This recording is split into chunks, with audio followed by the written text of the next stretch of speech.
السلام عليكم ورحمة الله وبركاته.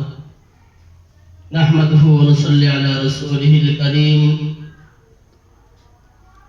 ونحن على ذلك من الشاهدين والشاكرين ونشهد أن لا إله إلا الله وحده لا شريك له ونشهد أن سيدنا ونبينا مولانا محمدا عبده ورسوله.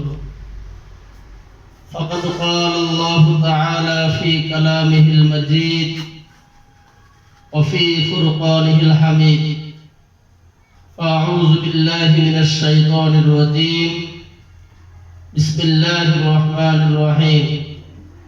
اقرأ باسم ربك الذي خلق خلق الإنسان من علق اقرأ وربك الأكرم الذي علم بالقلم علم الإنسان ما لم يعلم.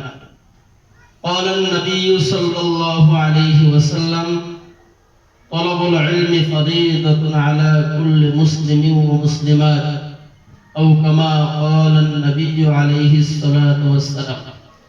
الحمد لله, আল্লাহ সুবহানাহু ওয়া তাআলার মহান দরবারে অসংখ্য গণিত শুকরিয়া, যিনি আমাদেরকে অত্যন্ত মেহেরবানি করে আমাদেরকে এখানে উপস্থিত হওয়ার তৌফিক দান করেছেন। সাথে সাথে দ্বীনি কিছু কথা, দ্বীনি কিছু আলোচনা বলার এবং শোনার জন্য তৌফিক আনায়াত করেছেন। সেই জন্য আল্লাহ তাআলার দরবারে হাজার হাজার শুকরিয়া আদায় করি, আলহামদুলিল্লাহ। সম্মানিত দর্শকবৃন্দ ও শ্রোতা মণ্ডলী, আল্লাহ সুবহানাহু ওয়া তাআলা এই পৃথিবীতে মানুষ সৃষ্টি করেছেন শুধুমাত্র আল্লাহ তাআলার ইবাদত করার জন্য, বندگی করার জন্য। আল্লাহর ইবাদত বندگی এই পৃথিবীতে হোক, এটা আল্লাহ তাআলার মানসা। এই ইবাদত বندگی শিক্ষা করার জন্য কিভাবে ইবাদত বندگی করতে হবে, কিভাবে ইবাদত বندگی করলে সহিহ শুদ্ধ হবে, কবুলযোগ্য হবে, এজন্য আল্লাহ তাআলা প্রায় ১৬ লক্ষ নবী আলাইহিস সালাম এই পৃথিবীতে প্রেরণ করেছেন। তাদের সকলের এক কথা ছিল যে বলো লা ইলাহা ইল্লাল্লাহ। সকলের এক বাণী ছিল, এক তাওহীদের একটা বাণী ছিল, লা ইলাহা ইল্লাল্লাহ।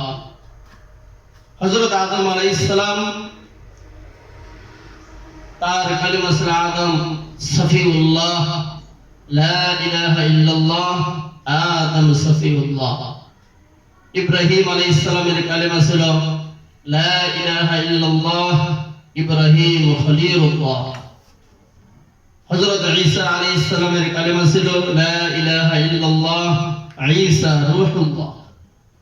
আর আমাদের নবী, শেষ নবী, আকির আমদার তাজদার মদিনা আহমদ মুস্তাফা মুহাম্মদুর রাসূলুল্লাহ, সরকার দু আলম, সরওয়ার কায়নাত আহমদ মুস্তাফা মুহাম্মদ আল মুজতবা সাল্লাল্লাহু আলাইহি ওয়াসাল্লাম, ওনার কালেমা ছিল লা ইলাহা ইল্লাল্লাহ মুহাম্মাদুর রাসূলুল্লাহ।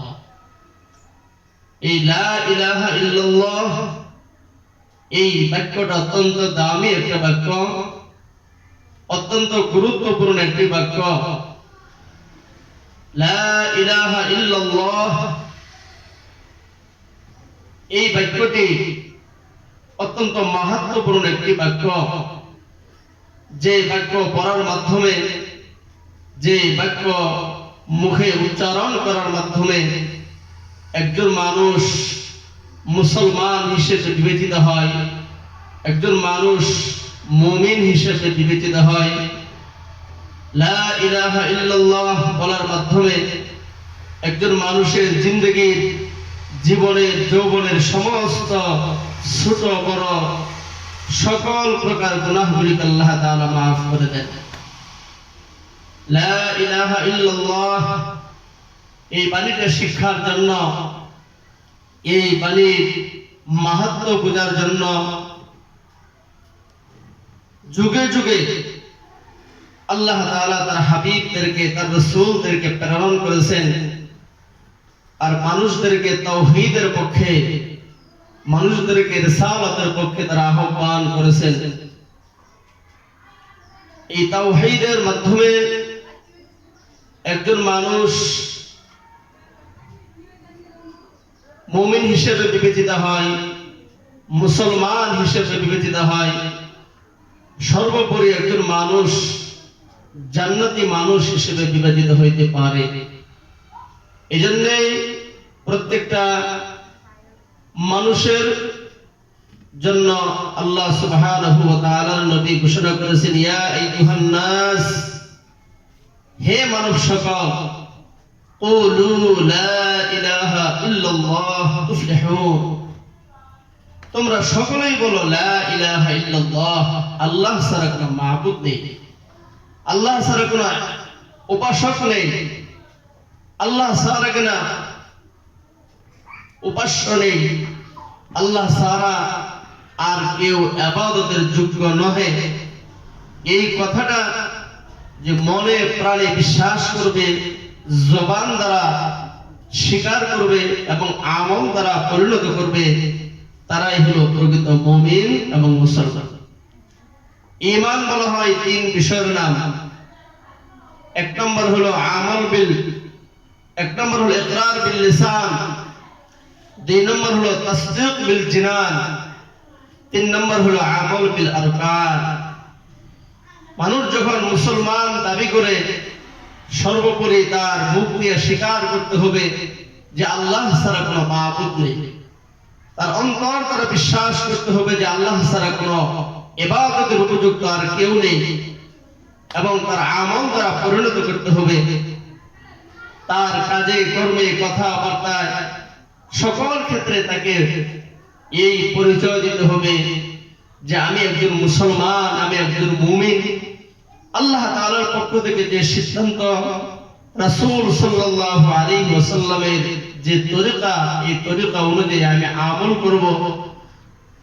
এই তিনটা বিষয় যদি কোনো মানুষের মধ্যে পাওয়া যায়, তাকে প্রকৃত মুমিন অথবা মুসলমান হিসেবে বিবেচিত করা হয়।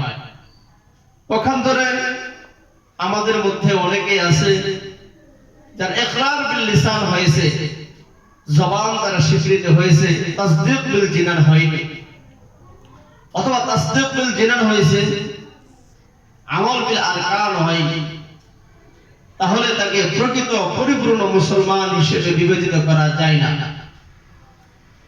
একটা দেহের মধ্যে যেরকম ভাবে কয়েকটা অঙ্গ নিয়ে একটা পরিপূর্ণ দেহ হিসেবে বিবেচিত হয়, ঠিক তেমনি ভাবে একজন মানুষ পরিপূর্ণ মুমিন মুসলমান দাবি করলে তার মধ্যে এই তিনটা বিষয় জোরালো ভাবে থাকা দরকার, তবেই না সে আল্লাহ তাআলার কাছে মুমিন এবং মুসলমান হিসেবে বিবেচিত হবে। সম্মানিত উপস্থিতি, এজন্য আমরা যদি খাঁটি মুমিন এবং মুসলমান দাবি করি, খাঁটি মুমিন এবং মুসলমান যদি আমরা হতে চাই, সর্বপ্রথম আমাদের ইকরার বিল লিসান, এটা স্বীকার করতে হবে, উচ্চারণ করতে হবে। দ্বিতীয় হলো তাসদীক বিল জিনান, অন্তর দ্বারা বিশ্বাস স্থাপন করতে হবে।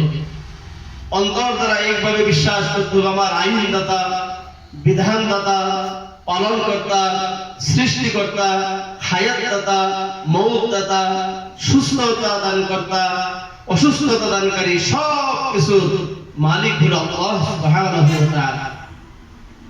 তিন নম্বর হলো আমল বিল আরকান, আমার কাজে কর্মে কথাবার্তায় আখলাক চরিত্র লেনদেন সকল ক্ষেত্রে আমাকে একজন মুসলমানের পরিচয় দিতে হবে।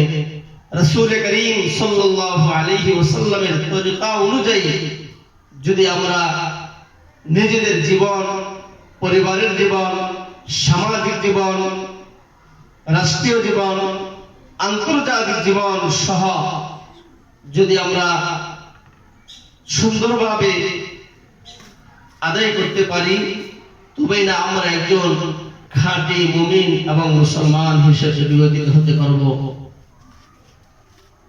ওমা তাওফীক ইল্লা বিল্লাহ। আসসালামু আলাইকুম ওয়া রাহমাতুল্লাহ।